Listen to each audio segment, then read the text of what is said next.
What's good, beer planners? We are back again for another episode of the shit you love, topics you find interesting, and of course, us, because, you know, duh. So, Truth. Without further ado, we are going to hop right into this. So, the first topic that we're going to talk about, I'm going to start off with a statement. Maybe y'all agree with this, maybe y'all don't. I hate politics. Yeah. Fuck him. So, here's my thing, man. Politics does nothing, as far as I can see in my short time on this earth, but divide people based off of shit where if you got enough alcohol in them, you probably would find out they don't give a fuck about. And to be honest with you, like, doesn't really get much done that matters to us. So, like, that's my stance. I don't know if y'all agree with me or if y'all don't, but I'm here for all the smoke today. to talk about. You're a chimney at this point. Yeah, I'm here to talk about why politics sucks major donkey dick. So. Wow. So. Isn't a donkey one of the political party mascot? Yeah. Ah, you see what I did there? Yeah. Double entendre. Kudos. Well, I'll tell you what. I guess I'll bring the smoke because I 100% disagree. I think politics is. See, this is what politics do. You see what I'm saying? Right. We're already divided. This is what we're talking about. No, man. Like people that know me know I pay attention to politics as close as I can. You know, with the other stuff that's going on. But the biggest issue is that, man, people need to know about politics because half the problems we have comes from that. But people be like, well, why do we have bad funding, or why are we over policed, or why is that my city doesn't have enough money? And because they don't pay attention to politics, they don't realize that, you're being short at all of this stuff. And they don't understand all the ins and outs. And people and always say all the time, well, why is it that we have all these elections and things don't get done? Because people don't vote, people don't believe that it works, and then the people that you guys have in office don't have your best interest at heart. Right. So I'm like, if people actually paid attention and get active, you know what I'm saying, we would have a whole different scenario.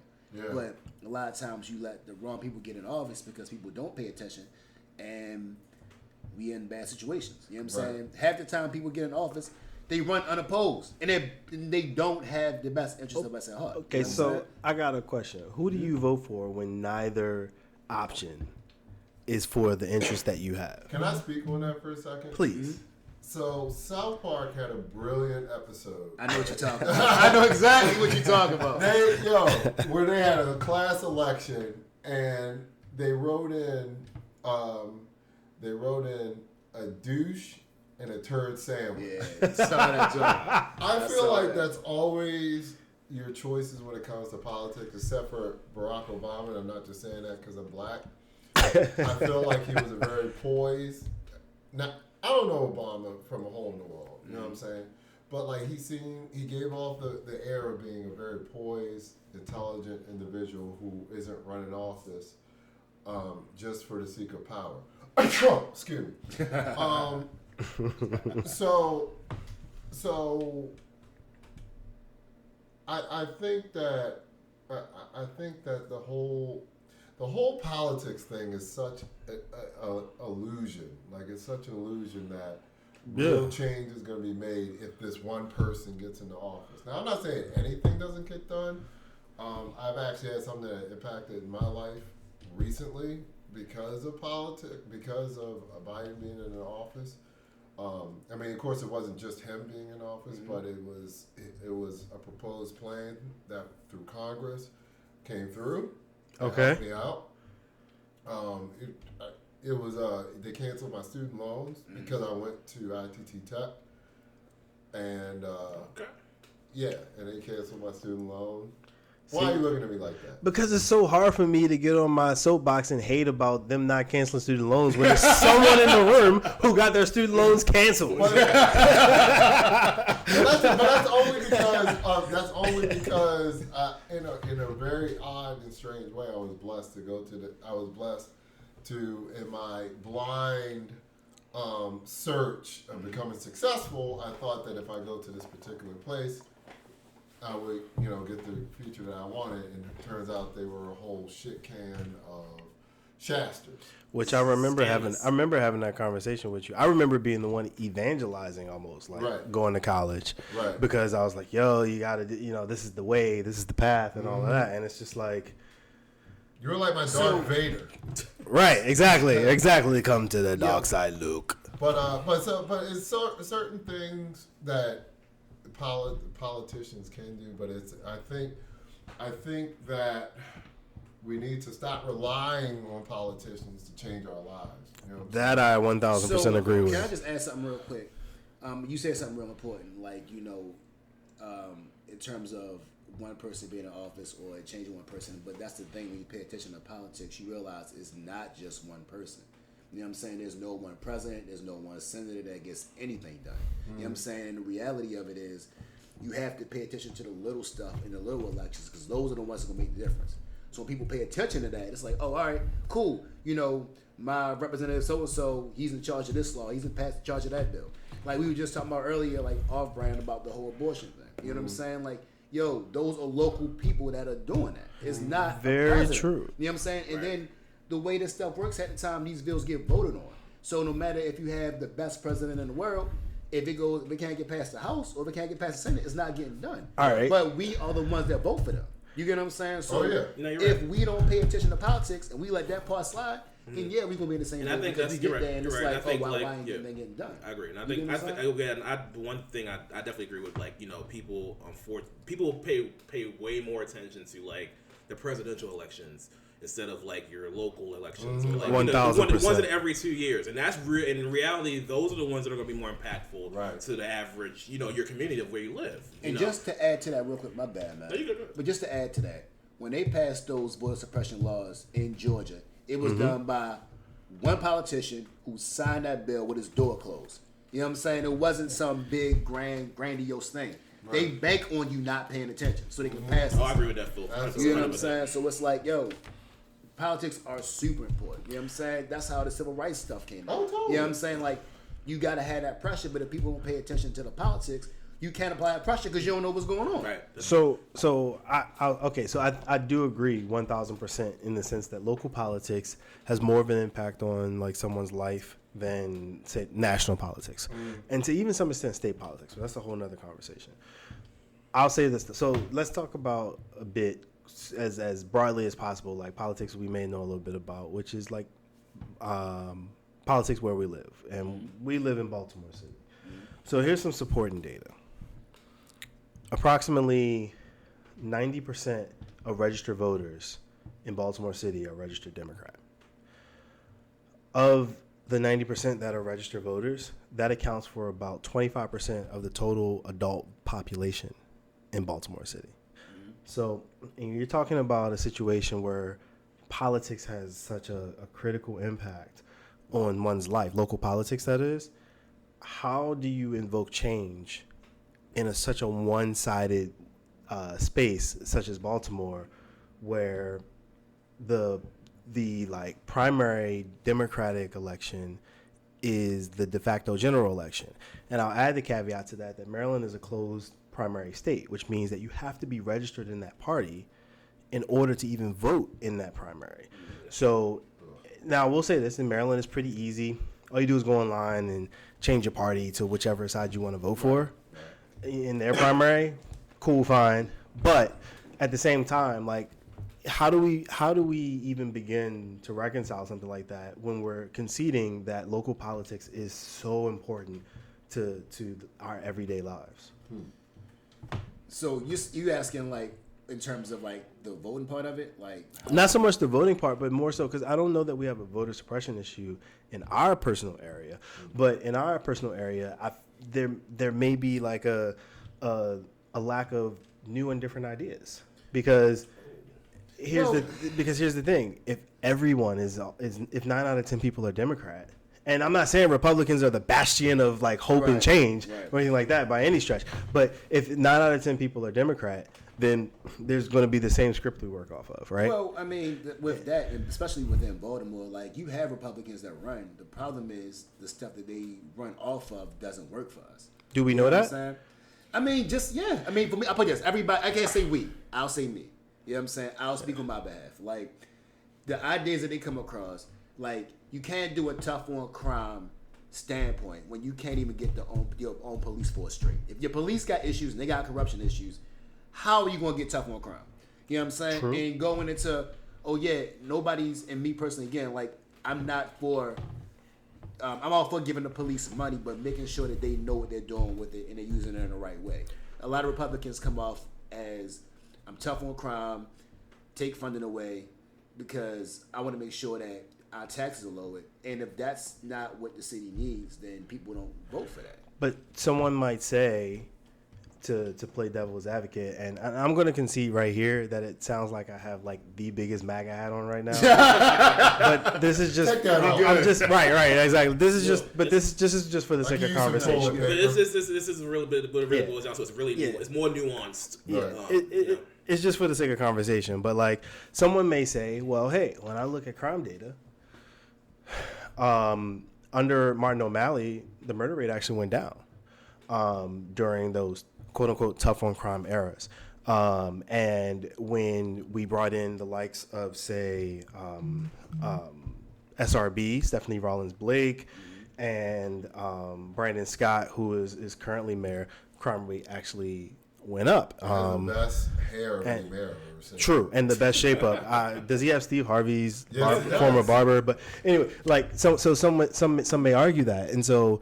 And so like, how do you reconcile that? And then some may say, if we expand it out even further, well, one party, in this case the Democrats, have controlled the politics in Baltimore City for the last 50 years. Mm-hmm. And we see the Inner Harbor deteriorating, with the exception of Harbor East. We see crime on the rise. But is it on the rise, though? Because I feel like they always try to make it seem like it's going up and up and up. When I look at like 96, 97, 95, the murders are nowhere near now what it was then. Right, but when you look at 2009, 2010, or 2000, or if you go back to 2005, crime was on a downtick. Especially if you look at the murder rate, it was still higher than the national average. But then the issue is again, but how accurate were those reported crimes? Because we've already established that we've had officers do unlawful, illegal, and wrong arrests, which then results in the city paying all of these money for lawsuits because you messed it up. I feel like that could be a straw man's poll, though, because we're using the same metrics today as we were in 2010, as we were in 1997. Right, but that's the thing. It wasn't under such a close microscope like it is now. Like now, all this stuff in terms of making sure police do their things the right way is now under scrutiny. Right. This wasn't the case back then. You know what I'm saying? Like, and even when they talked about the actual police deaths, it's within the past 10 years where they really started investigating shootings. And that was something they even went as far as the federal level. They were talking about we weren't recording how many wrongful deaths occurred by police. Look what we had to do to even get to that point. Like, we had to watch a man literally be killed for 8 minutes. And mind you, I mean, and even with that, like, that was one out of, like, what, 20, 30 that, like, made national news? You know what I'm saying? Like, and think about that. If someone didn't happen to be walking by, happened to see that, and happened to have a working recording phone. No. It's more than that. You had an active firefighter saying you were killing them. You know what I'm saying? Like, you had. Well, I'm saying capture the moment at all. No, right. Yeah, I think what DJ Vilas is trying to get at is that a whole host of things had to align perfectly to and on top of those things you talk about having to align, you have people had to be stuck in their house in quarantine and forced to watch the news to see it before the outrage happened. And I feel terrible for rest in peace George Floyd. Like, to see, I can't even watch like, I've seen clips, I've never watched a straight up video. Same. I can't even imagine what that must feel like and he knew this guy. You know what I'm saying? That was part of the problem. They were bouncers at a club together or something like that, right? He kept saying, like, Mom, I'm coming home and stuff. But the point I was about to get to was going back to what I was saying earlier. There's a whole, thing about using all this money to, reduce crime and all that kind of stuff. And that's another. To me, that's another illusion. I feel as though people themselves need to find that thing in them to not want to commit a deadly crime. You feel what I'm saying? And I hope for that day, you know, and I absolutely respect the fact that Brandon Scott is proposing this whole thing, whatever. And I understand what they're trying to do. I really do. But it's just I always think that it should be people over politics. You know what I'm saying? Like I agree. Like if a person wants to go out and shoot somebody, no amount of money is going to change that. No cop is going to stop that. No, that person themselves has to be like, you know what, today this just isn't even worth taking somebody's life. You know what I'm saying? And that's the thing that like. Politicians are absolutely necessary because they control a factor of life that we don't see and we don't know anything about. It's just the fact that the illusion needs to be broken. The fact that these people who are above us are going to save us. There's a theory about 1,000%. There's a theory about Lex Luger, the bad guy from Superman. Why he hates Superman. He hates Superman because Superman represents a conditioning of the human mind that there's something above, no matter what we get into, that's going to save us. Now, of course, that's God, you know, but a physical thing that's going to be around that's going to save us from all our troubles.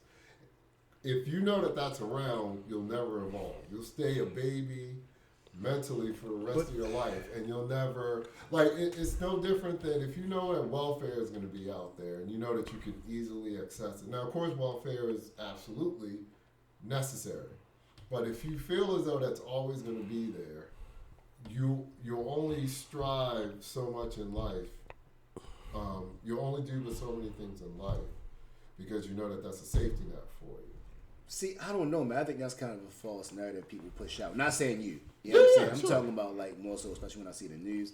Because, I mean, again, I know a lot of people, and I'm one of people I know personally, you know what I mean, I've been on welfare, and they've gotten off of it. They've mushed up. They got degrees. They got in houses. They pushed. You know what I'm saying? Like, a lot of people that start off on Section 8, that's because that's what you had. Welfare is what you had. You had to make that move. Right. You know what I'm saying? Like, I feel like a lot of times, you'll hear, especially a lot of Republicans, they're like, well, yeah, we don't want to do that because they're not going to go anywhere. I'm like, no, you just don't want to pay that bill. You know what I'm saying? But at the end of the day, I mean, even look at how COVID was. You know what I'm saying? Like, when they couldn't go to school, but then the kids didn't have laptops. You know what I'm saying? Like, right. Yo, at the end of the day, people need help. You know what I'm saying? Absolutely, like, and I don't think that by assisting people, especially financially, that's just saying, oh, okay, be lazy. Because the reality of it is, nobody is going to sit and starve. So it's either you're going to help them out the legal way and let them do it, or you're not going to help them and then they're going to do it the illegal way, and then you're really going to have increase of crime because nobody's going to sit back and let their family starve. When Obama got into office, black people thought of him as this weird like savior thing. You know what I'm saying? Like The patron saint. Yeah, and I'm like, I feel as though Obama is going to do things differently because he's being a black man, he sees things differently, and I feel as though Biden was that way, not only because he was a civil servant, but because he worked along Obama for so many years. Yeah, see, that's where I But no disagree. matter what Obama wants to do, he still has to get it passed. Oh yeah, absolutely. So that's another thing. What I'm saying, whether you're a politician, you're still a person. You know what I'm saying? And like you were going to say, it still has to be passed, right? So as a person, if you have your own agenda of, I don't give a fuck who you are. Like if you're trying to get affordable health care, if you're a Democrat, I'm not going to push that through. You know what I'm saying? Yeah, and so I think you do speak to. I just want to say this real quick. You do speak to something that was interesting about the Obama days, and they were like, Mitch McConnell was fairly straightforward about this. Like, look, we're going to do everything possible to make sure he's a failed president.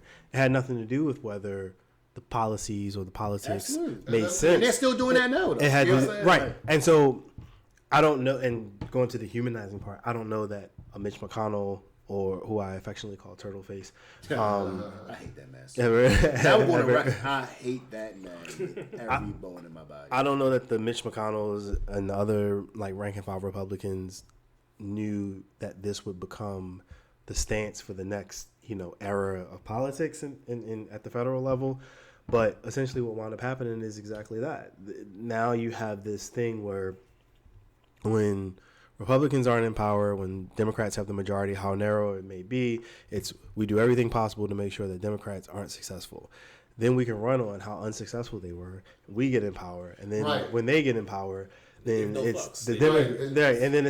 do everything and they can, and the Democrats do what they can to say, look, that the fuck shit that the Republicans are doing, they do everything in their power to stop them from doing things, and then you rinse and repeat. But and I that's feel like where I'm like, it's a I don't care about politics. That's what I'm saying. It's like a constant third cycle of the same bullshit. So that's why even though I think a lot of us don't pay enough attention to this stuff, I get why a lot of people try to avoid it, because I can see why the average person is disillusioned, because it's like you keep seeing no matter who's in office, you keep seeing the same. It's like you said, rinse, cycle, repeat. It's like it's the same kind of thing, And I get it. For some real major change to actually occur, it's a combination of people need to be more. The actual people need to pay more attention on on all levels with the elections and shit, because people being motivated and really wanting to commit to change. You gotta be able to put the right person or the right people in office, and unfortunately, because a lot of us are so disillusioned from politics, it just doesn't happen, and people don't really pay attention until the extreme shit happens. Right. Hence Trump. You know what I mean? The only thing I would add to that too is that I don't feel like they're exactly the same. You know what I'm saying? Oh no, definitely not. I feel like that's where my issue is with Democrats. I feel like Democrats are too friendly, because when the Republicans in office, they do what they want, when they want, how they want. But then when the Democrats get in, they start talking, oh, well, let's try to be bipartisan, let's try to figure some stuff out. I don't even know if you guys remember when Biden was first running, that was this whole thing. Oh, we're going to work together. And then he realized that wasn't happening. You know what I'm saying? It's like, but Democrats always do that. And that's my issue even with some of the black people now that, I know that a Republican is like, it's like, all right, well, cool. I'm going to try to be bipartisan. I'm like, but one side really has active policies that's going to hurt you. Only one side is doing voter suppression right now. Right. You get what I'm saying? It's not a bipartisan thing with that. Right. And I feel like, if you logically look at what policies are going to be for you versus against you, then cool. But I feel like that's my biggest issue when people don't pay attention to politics. It's like, I really feel like you don't know the ins and outs, because, again, you can have that Democratic president, but then if your governor's a Republican and he doesn't want to give you the money, you know what I'm saying? Right. You're still in the same situation. I mean, even with the mask stuff, remember we're going to leave it up to the states. So depending on how your state is depending on what you're going to get. You know what I'm saying? All right, so here's my thing, and so my thing is this, and I don't recommend anybody take the stance that I personally have. I don't think that should be a broader stance that massive amounts of people take, which is, I'm to the point where now I'm gonna look at each race on a ballot, and if there's no one that represents my interest, I just won't vote in that race. Right. I'm not for you got to vote for the lesser of two equals person. I'm just not. I just don't agree with that for myself personally. And again, I don't think everyone should adopt that, but that's just my stance. My thing is this: I don't think that the issue that I have isn't politics in and of itself. The issue that I have is the over reliance on this savior, kind of the allegory that DJ Vilas brought up about Lex Luthor and why he hated Superman. It's this: we're waiting for this savior to come and save us from the fuck shit that is American politics and poverty and whatever. Right. And my thing is I think that there's things that we can do that our political infrastructure just isn't built to do. They can't do because there's rules that prohibit them from doing it. So I think that we got to think outside of the box. So local to us, and I get people who aren't from here who's listening to this won't understand it, but we got like squeegee boys, right? Yeah. And squeegee boys are demonized a lot because some of which is deserved because some of them be doing some wild shit, but a lot of which isn't deserved because these are just kids out here trying to figure it out with no guidance, right?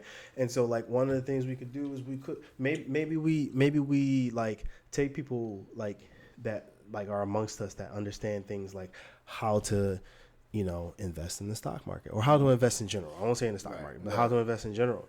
And we take these kids and we show them how to do it because they already got transferable skills. The fact that they're out on a corner just trying to earn a couple dollars, discipline, it shows a level of discipline. It shows a level of entrepreneurship, and it shows a level of like, and it shows that they like are willing to go out and get it in a way, but they just need the guidance, and everybody at a young formative age needs some level of guidance. Our government just can't do that because they're not fit to do that. It's not like organized to do that. The government is more of a referee, and so that's not like a like talking down on the government. That's just more so saying they're not built for that. You know what I mean? That in a way that like an engineer isn't built to like perform brain surgery. So and it's just not designed for that. So that's my issue with policies, that people become so over reliant on it. It's like, who's the next mayor? Who's the next governor? Who's the next this and that? Like, I know plenty of Democrats in the state of Maryland who like voted for Larry Hogan twice. Yeah, kind of like how people voted for Trump. They vote for Larry Hogan and then pretend like they didn't. Exactly. Knowing good, you know what I mean? And it's just like, so I just think that like when it comes to those things, we need to not over rely on it and wait like, oh well, the person that I don't like didn't get into office, so I'm gonna wait 4 years, do absolutely nothing, and in the meantime, and then pray and hope that everyone. You waste a lot of time waiting. Exactly. Hoping, you know what I'm saying? Like it's just like instead of, I mean, I'm not saying people do this, but it's just a theory that instead of waiting for the minimum wage to go up, just work anyway, and then you'll get some type of wage. You want to, because you put yourself out there in some type of way. So not to cut y'all, y'all want to hear a funny conversation I had with the top aide of a state senator in Maryland about minimum wage? Okay. All right, I'm gonna keep this quick. My thing is this with minimum wage. Minimum wage right now is what, $7 an hour or some shit like that? Yeah. Didn't he just increase No, to $7 an hour. I thought he bumped it up. I could be wrong. Minimum wage? Yeah, something minimum like that. wage is like $12 an hour. All right, whatever it is. I think actually it might be. I think it might be 15. All right, well, this is that's just Maryland, or is that either way. This isn't the This isn't the podcast of PhDs. It's some non-livable wage, right? Right. And so Absolutely. I wound up having a conversation with a state senator who shall remain nameless, and I was like, well, what if, like, have y'all ever thought about like attaching minimum wage to like economic markers like the cost of living index or like inflation and things like that, and then setting a floor? So what I mean is, in a scenario like right now, and this was a few years ago, so this was pre-COVID, but in a scenario like right now, if inflation is going crazy, minimum wage automatically adjusts up. You don't need legislative action in order to change it. Right. But then who's going to front that, though? But in a weird scenario where there's stagflation, where like inflation is there's a negative inflation, you don't decrease minimum wage. right? And the reply, and I heard your question, and that's a whole nother conversation. But like I got the response was, well, if we did that, then we wouldn't have the influence over minimum wage when we needed to talk about it. It was all about No, I feel you. electability. Yeah, electability. It had nothing to do with solving the problem. that's right. 100%. And that was such an eye-opening conversation because it was like, well, this isn't even about solving the problem. And maybe, just maybe, and he was a Democrat, but maybe this person is like, an anomaly. I don't think that he is. Not even like I don't think that he is, though. So like my thing is this: if we know that this is the case, cool, we can try to influence elections and elect the people, and people should turn out and vote as they see fit. but we can't only do that, right? Like, Oh, okay, yeah. I feel you, and I mean, but to even go off of that though, well, two things. Just to go back to your Lex Luthor reference. Sure.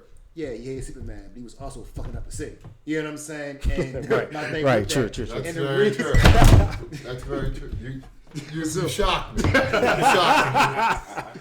I mean, so it's easy I about. don't even yeah. like Superman. Like, I'm a Batman person. right. But I say that to say, you know what I'm saying? Like, people always want to throw shots at the government, but the reality of it is, you need the government because you'll never have people all on one accord. That's very true. How bad or how long and how intense was the debate that we had just to wear masks? Right. Yeah. You know what I'm saying? Like, we can't even get people to decide as a whole if it's a good idea or bad idea. Well- Let alone trying to get long, like, intricate thought policies out. You know what I mean? But even on top of that, like, the reality of it is, yeah, you can work all of these jobs, but the policies are the policies. You know what I mean? You got to have somebody in place to take care of these policies, and that's going to be done through voting. And to your point, that's a fucked up politician. You know what I'm saying? And shit like that, if somebody does that, air them out so that we can get his ass out. But if we don't know that, then we can't. I'm not saying tell you who that person was, but I'm just saying. No, but it's like, all right, but it's like a chicken and the egg question, right? Is it that he himself is inherently a fucked up politician, or is it that he himself went into and saw how the machine worked and was like, oh shit, Oh, yeah. But I need to get along. I need to get along to get along. You know what I I mean? agree with that. But keep in mind though, you know who is doing that, or who? But they're trying to do it, but they're really bad at it. Republicans. Like, that was Trump's whole running platform. I'm going to drain the swamp. That was his whole thing. You know what I'm saying? And because people feel like, yo, I want to get these guys out. I want people that's going to work in my best interest, but we have to figure out who they are. And that's one of the biggest things that Trump ran off of, and that's honestly, in my opinion, one of the reasons why he won, because people thought that's what he was going to do. Yeah. You know what I'm saying? So it's like, if people are able to find that out, then they'll act on it. But if you don't pay attention to politics, you won't know. Well, see, and you're going to keep getting scammed over and over This is and what over again. this is what I'll say about Trump, and not like stuff that's already been said or whatever. As an American, I didn't want Trump to win, Right. but when he won, but in a weird way, before I even knew who he was, I was curious about him because this was somebody different. You know what I'm saying? It was a different. It wasn't a politician, and he wasn't selling you like a politician. So, I mean, of course, you know, when he got into office, and even when he got into office, when I first heard that he won, I was just like, let's just see what he does. Well, I was terrified. I ain't even gonna lie. I I was but terrified. But I didn't know, and I'm like, let's just see what he does. I mean, I don't know anything about the man. That's like getting But a that's fucking like- teacher to be a surgeon. but It's that's like, all- you do not know what you're doing. But you can like, say not that. even a Whoa, little whoa, bit. whoa. You can say that about Jesse the Body Ventura. He was a wrestler who became a governor. You can say that about Arnold Schwarzenegger. He was the Terminator who became a governor. But you're We not don't- we in don't charge know- of nuclear codes. You That's true. can fuck up a budget. You know what I'm saying? You got people that's gonna help you with that. You're not You're dealing definitely with on a different stuff. scale. But my point is,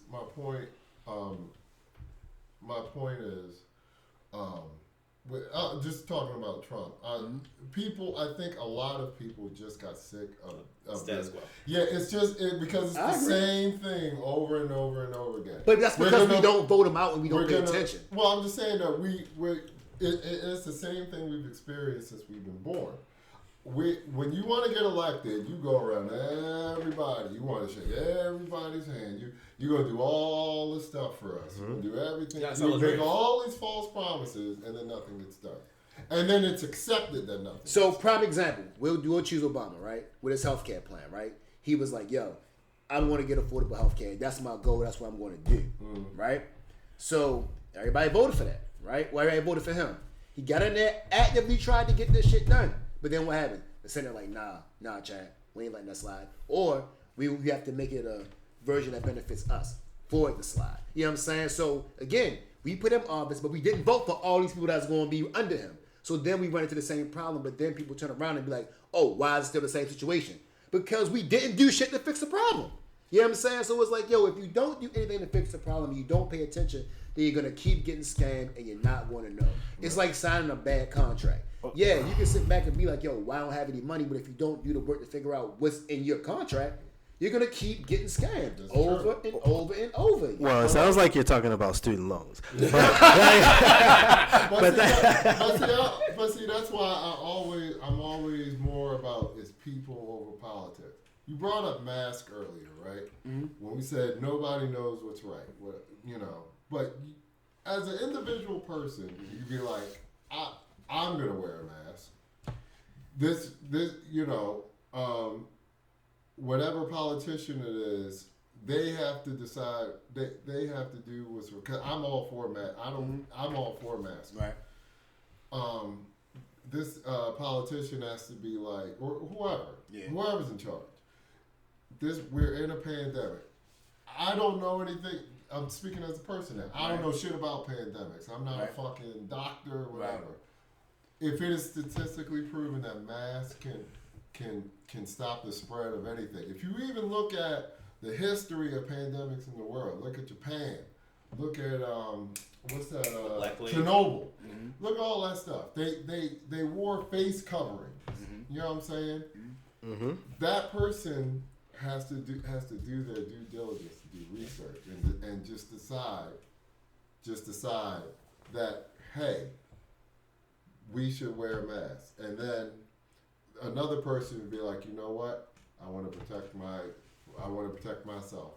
I'm going to wear a mask. But part of the issue was that, I'm sorry, but part of the issue with that is that this happened at the same time we were still trying to figure out what was going on when the pandemic started. Mm-hmm. You know what I'm saying? When the Rona first came out, nobody knew. So it's like, yo, what do we know that's going to help stop the spread of this stuff? You know what I'm saying? Or that can help at least be a barrier. So you're going to do the same thing you do for everything else. Wear masks, wear gloves, wash your hands, because we know in general, in terms of stopping diseases, this stuff generally works. Right. You know what I'm saying? So it's like, it's almost like, it's a bad analogy, but I almost look at it like having sex with a condom. It's like, yes, can you still get sick with it? Absolutely. Right. You know what I'm saying? Is it guaranteed to stop something? No. But guess what? It gives you a barrier. And the fact that as people, we couldn't agree on that, because again, I'm still waiting for somebody to give me the downside or the detrimental side to wearing a mask. In terms of outside, it makes you uncomfortable. Right. It doesn't give you heart attacks. It doesn't kill you.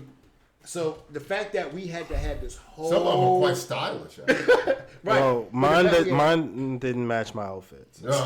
There's a downside. So don't wear it. So don't wear it. Right. But the fact we had to have this whole goal, like, it's almost like... It's weird it's a political statement. And it shouldn't be. Exactly. And that's because things have become so extreme now, I think, with like the fact that almost everything is politicized to a degree. And I think it's... But when did that start? That did not start. I mean, it's always been underlooking the surface, I guess. But obviously, the 2016 election with Trump, exactly. I think that it just really brought some shit that was kind of like bull underneath the surface in America to the forefront, and that made everything so extreme. Sure. Well, speaking of like things that kind of happened around that time, and like I think we're talking more about the structure of society and how society feels that things should be. One of the other things that kind of occurred around 2016, 2017 was the rise of cancel culture. All my balls are in a knot right now. Wow. Sounds painful. Well, Jeremy Piven. So let's lay out a foundation real quick. So Wikipedia actually defines which actually goes through great lengths to make sure the information is valid. But that's a whole other conversation. Mm-hmm. Wikipedia defines cancel culture as a contemporary phrase used to refer to a form of obstructionism in which someone is thrust out of the social or professional circles, whether it is online, social media, or in person. And so, like, the subject of that is said to have been canceled. And yes, I cannot read. That was ostracism. So someone is ostracized. No, please. So right. I'm sorry, Miss Greer. But good gracious. So to that, I will pose a fairly open-ended question, fellas. And what are your thoughts on cancel culture? I think it's necessary. Oh. I mean, okay, like, because I mean, for me, right, I'm looking at it from more so like, especially for the racial aspect of it. I feel like this is one of the few times that people have actually gotten out and done stuff. I mean, granted, sometimes people take it too far. I mean, I fully acknowledge that. I mean, absolutely. But like, I feel like it started off with the good intentions of holding people accountable for doing dumb stuff. You know what I'm saying? Like with the Clippers CEO dropping his M-bombs and having to deal with stuff. Oh yeah. Between like the Gucci doing the blackface stuff and they had to deal with their issues. You know what I'm saying? And there's been multiple people outside of that, but I feel like to get people have finally gotten active because I feel like before that, for the longest time, it's always been, all right, well, when are we going to do something? When are we going to do something? When are we going to do something? And now people are finally doing something, and they're like, oh, no, stop doing something. You know what I'm saying? And then I feel like the drawback to that is everybody tries to hide their BS under cancel culture. It's like you'll sit back and you'll try to dag when they rape a chick, and then you get held accountable. It's like, oh, no, cancel culture's after me. No. Cancel culture is coming for you because you did something. You know what I'm saying? Right. Like, Like, terrible. yeah. Right. You pulled your penis out after she said no. Exactly. You should be canceled. But right. yeah. But I think the problem is the barometer for what you'll get canceled on is so ridiculous now. Like,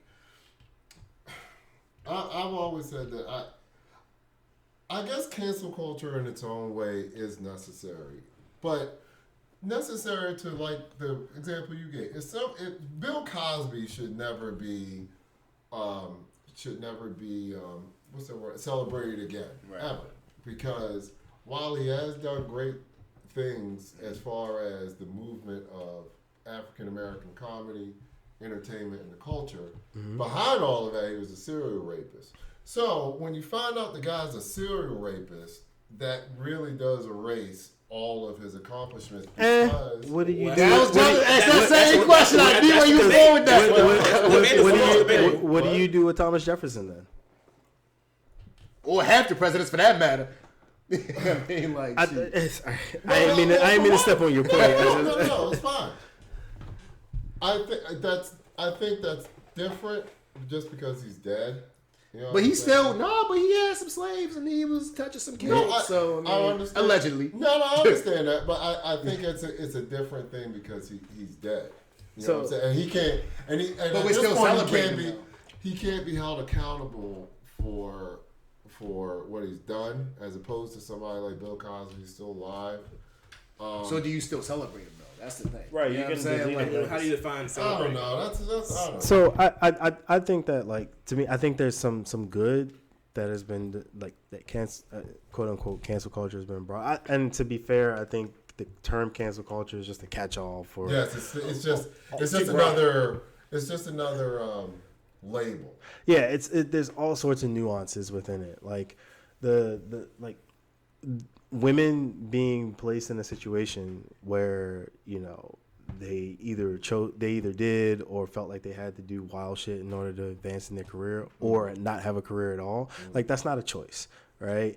You know, things like that is all like wrapped up in this, like, you know, greater umbrella called cancel culture. And so I do think that some good has come out of it, but I do think that, much like a lot of things, some negative aspects have come out of it. now, I'm sorry, go ahead. Yeah, no, I was gonna say, like, I remember hearing on another podcast, Jeremy Piven give the account of what happened with him.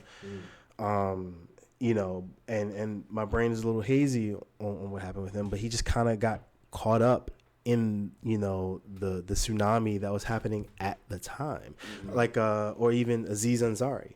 Right. He just had he just had a terrible date. Like, he just wasn't the smoothest of people. Right. But you also you know, that I read that entire article. It was it was painful to read, but I was waiting for the other shoe to drop, and it never did. And so, like, to start an article off complaining that he offered like white wine instead of red wine or whatever it was. Oh, you son of a bitch! Right, like, you rapist, you. Like, it's just kind of it was kind of weird from the beginning. Not forget the biggest Me Too misspeaker of all, Terry Crews. Was that debunked? What was When he said that the dude grabbed his penis and he didn't know what to do. Yeah, he said he grabbed his dick. And I'm like, dog, you 6'4". Yeah, I mean, like, but who was grabbing it though? It was I think if I remember correctly, the story was the dude was like some Hollywood producer, And that's the thing with with people who work in Hollywood, right? It's like I guess there's always a saying that like people in Hollywood like have to sell their soul or like cancel their integrity and morals, which may be to a degree true. But that's a choice. Not like and again, I'm not talking about women for this, right? Because I understand women's thing is a little different, but especially for guys, you a grown man, you got a choice. Yeah, I mean, that's like legit. Like you can always. All right. You always say no, move that hand away, or punch him in his face. I'm gonna shoot Terry Crews some bail because you can't like. I get what you're saying, but you coming from a perspective where that code is like he was in a world where that code is different. You can't just punch people in the face like that. That's the whole Will Smith thing, right? You can't just touch me either. Right, exactly. But like, I get it that like black culture has had their beef with Terry Crews in recent years, but like. I've been. Oh yeah, he's been on his like coonery shit a little bit. Yeah. What some people say. But like, he just recently came out and apologized for some of that stuff. But like, all right, so if like, I don't know, if you're like a prosecutor in like like the state's attorney's office, and the top prosecutor walks up to you and grabs your dick, like. That's a power dynamic that's kind of weird, right? But because I feel like as a man, though, you want to stand up and say something. That's really how you feel. You could, but then what happens when the soft things happen, where it's like they're not outright saying, "Oh, Brandon, you're fired. You're no longer an ASA here," but they're like, as like. Promotions come by. Like you get passed up, and as the big cases come down, you no longer get the big cases. Like you're suddenly stuck on the traffic circuit. You know what I mean? Right. But so like, so that's what I'm saying. Like, I think some good has come out of it, and like, it has put people on notice that like, all right, I can't do wild shit, and like this isn't normal. Right. Yeah, true. And it's made us rethink what normal is. I think, But on the other hand, I do think that there have been some extremes that have been taken, and I do think there's been some people that have sought to take advantage of it and abuse it in a way to benefit themselves. Yeah. And that abuse has like sullied the movement. Yeah. So to speak. And that's why you have politicians actively saying stop cancel culture. Which is a little weird and stuff that's become a political issue. And I think that's 90% of because they want to do what they want to do. Exactly. True. I mean, that's really what it boils down to. Because I mean, like, but I think with the people who I guess like are hating so much on the movement of cancel culture now, the reason is because it's like little shit like I guess it's all relative and subjective what you define as little shit. But something you tweeted as like as a 14-year-old. Now resurfacing. And that can ruin your career. Right? They tried to get Patrick Mahomes like that. Yeah. So now, granted, it all depends. It all depends on what you said. Of course, certain things are like just awful to say. You know what I mean? You should But I wouldn't now. But on the flip side, like if I'm like a teenager who said something stupid on Twitter, you know what I'm saying? Then it comes up 10 years later. In like a job interview when they do like a deep dive in your social media. But what about if you're you shouldn't like. I mean, I guess it all depends again what you said specifically. Right. But But what about if you're a teenager that has that like like Ryan's World, right? I don't think he's a teenager yet, but like we've all done dumbass shit as kids, right? So what if you just laying in your bed one night and you have a thought? That's another problem with all of this stuff, like. It's so prominent now that celebrities are getting in so much trouble because before you go through an agency, you have a publicist where they like, look, you keep whatever you just said here. Now there's no media training now. Right now it's just you could be at home like having a thought and you're just like, well, I feel as though I have to say something, and you say something stupid, and then you get and then someone else catches it, but I'm just going to piggyback off what you said real quick. I don't understand when, first of all, anything man-made is imperfect. So while the movement of cancel culture and the purpose of it definitely have its merit, it's definitely become something that's so out of control, like all these things are. But I just don't understand this whole thing now of when there's this expectation of us, not us, celebrities, to be perfect. I don't understand that, and I don't understand why if you work so hard, I mean, and I'm separating from doing something awful stuff, as opposed to you may say nigger or something. And by the way, not even nigger like today, like nigger in 2014. But I think it depends on who you are and like, 'cause I mean, again, like, yo, so prime example, right? Like with Joe Rogan, you guys don't have to speak on this if y'all don't want to. You know what I'm saying? But like for me, I think it's interesting because you said what you said, but if he has black friends, which I know he does, you know what I'm saying? Like, it is gonna be issues. It's gonna be like, yo, like, why do you think it was cool to say? You know what I mean? Because again, like, you and a lot of it is under the context of what he said. Like, I get you was trying to say a joke, but my thing is, you knew who you were around and you were trying to be funny. Why'd you think that was cool? That's a good point too. You get what I'm saying? So it's like, but, and to be, I'm sorry, just to add to that point though, like, sometimes what you say does matter because if you said you can drop N-bomb and be in Trump world and do what you want to do, but you can't be a white person, drop an N-bomb, and then be chairman of the NAACP or have a position in the NAACP. You get what I'm saying? Like, it depends on the context of what you're doing. Does that mean that you can't be forgiven? No. You know what I'm saying? I'm like, yo, everybody deserves some grace. You know what I'm saying? Like, and again, with Joe Rogan, I'm pretty sure that he probably feels differently now. Absolutely. And to be honest with you, I don't think that he's racist or nothing like that. You know what I'm saying? But, yo, you still said some messed up stuff, so we got to talk about that. You know what I'm saying? And if you really are apologetic about it, cool. But yeah, because the reality of it is, how many people really get canceled? Like, in general. Like, for good. Not really. Exactly. But also, at the same time, yo, like, maybe four. Somebody saying dumb shit on Twitter or whatever, like, doesn't have any bearing on my life. Unless it's like Tommy Hilfiger. Who's the one that said... That's kind of came out to be not true, too. Yeah, that's been debunked. That's what I'm saying. But the tip of the story back in the 90s was, they some racist shit. So, but I feel as though it's so many people out here know that they won't achieve a certain level of status in life. Like, they won't achieve being Eminem, who is a pretty accomplished rapper. And also never said the N-word. While we're at it. There's one. If you can't latch onto that, I'm going to latch on the fact that you talked about beating up your girlfriend or whatever, because I'm not about this Eminem wave anyway. So I'm going to latch on to this to try to have some bearing on your life, because I'll never be considered one of the greatest rappers to ever live. I might not even be the greatest fry cook to work in my company.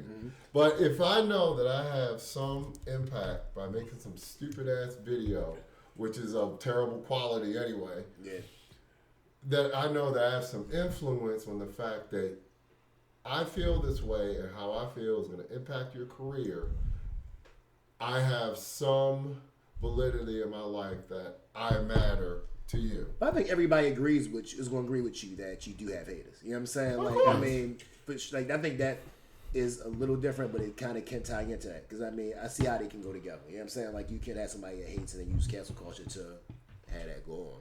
You know what I'm saying? So, but I brought up a real quick interesting question that I want to ask you guys. Because you brought up a good point about once you do something, everything that you've done up until that point gets wiped away. I'm like, does that really count? Because especially in terms of music, some of the best artists that I could think of have had some situations that caused them to be in cancel culture or close to it. From Michael Jackson to Prince to R. Kelly to who else? I'm sure some other people. It's lots of people. But my thing is, so then do you stop listening to their music? You know what I'm saying? It makes it hard to listen to their music. Absolutely. Honestly. Like, I used to be, I like the Baby a lot. Cause like until he said, well, I was just gonna say until he said that thing about the AIDS thing. No matter if he meant it or not, like it made me see him differently. It made me not want to necessarily want to listen to his music like that. I think because it's all about putting money in. Do you feel like now? Granted, us streaming music isn't really putting much money in these artists' pockets, right?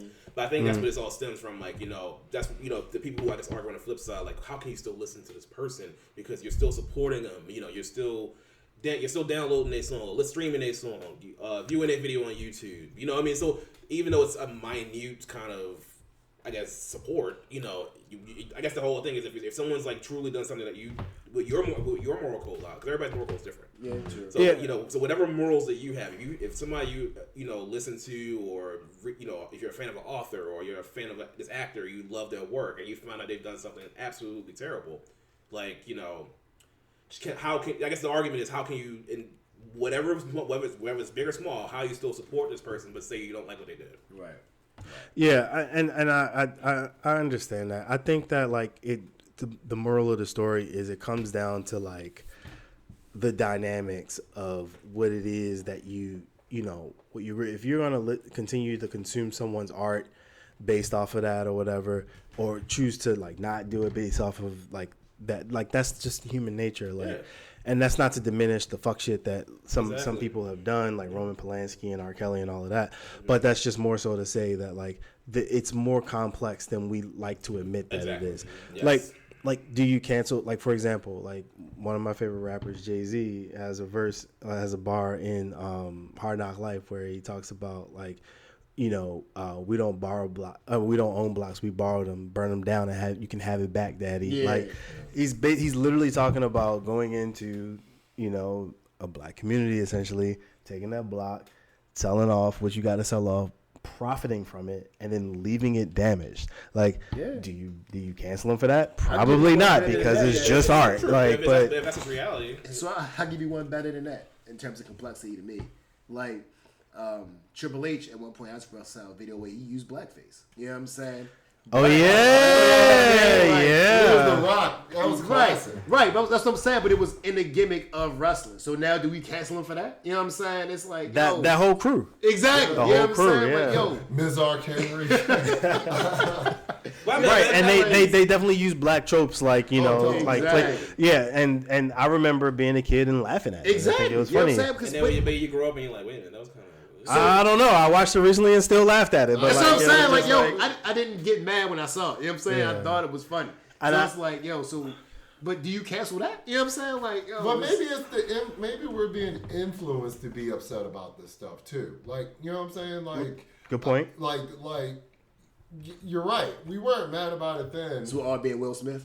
Is that what you're saying? So we're all being Will Smith right now. Yes. In a way, yeah. No, I think I think I understand what you're saying. Like, because the dominant narrative today, right, is that you're supposed to be upset when this happens. That like you don't have the space to think about the nuance of it. You don't have the space to think. They cannot be nuance, because how could you have nuance in something so terrible? But it like, to be human. Yeah. Is to have nuance. And so I think that sort of extreme rhetoric, and I would call it extreme, that extreme rhetoric where things are like it's pretty militant, things are always and only explicitly right or always and only explicitly wrong is part of what causes the issue when outrage occurs. No one ever sits down and wants to like have a conversation. And I guess I'm being extreme and saying no one, but like people tend to not want to sit down and have this conversation about or seek to understand like where they were coming from. And I'm clearly not talking about obvious shit like pedophilia, but we find it difficult to have conversations now because we're so afraid to say I don't really agree with that. But I feel like people will. I think people do. I just think they don't do it in public. You know what I'm saying? Because like, even to go back to that politician soapbox real quick, a lot of them are cool behind scenes. Yeah. You know what I'm saying? Like, it's almost like a WWF match. Like, they get us so worked up. You know what I'm saying? Whole time they cool. Exactly. Like, as you see Camilla Harris and Lindsay up there joint fist bumping. You know what I'm saying? Right. It's like, right. That's what I'm saying. Republicans and Democrats be mad cool. It's a lot of political theater. I think Kamala Harris is very hot, by the way. She is true. But you should not reduce women to their physical attributes. Absolutely. Do you want to be canceled, sir? Absolutely. Exactly. Yeah, please. I'll go on the chopping block to say that Kamala Harris is hot. Absolutely. All right. So podcast no longer has it. So what's the moral of the story and the takeaway from all of this? We're not perfect, man. Like, get over it. You know what I'm saying? We're gonna say stupid shit. We're gonna and I didn't realize until I just said it. We got to stop letting the influence of society saying that this is right and this is wrong, and the person that is wrong, denim. You can't have anything to do Right. with it. Instead of saying, you know, hey, maybe that wasn't cool. And then they'll be like, you're right, I apologize. Right. All right, good people. We have had quite the conversation about some interesting topics. This was a real one. We hope you guys enjoyed it. We hope you guys had plenty of libations. But until the next time, we appreciate you, beer planners, and we'll see you later. Peace.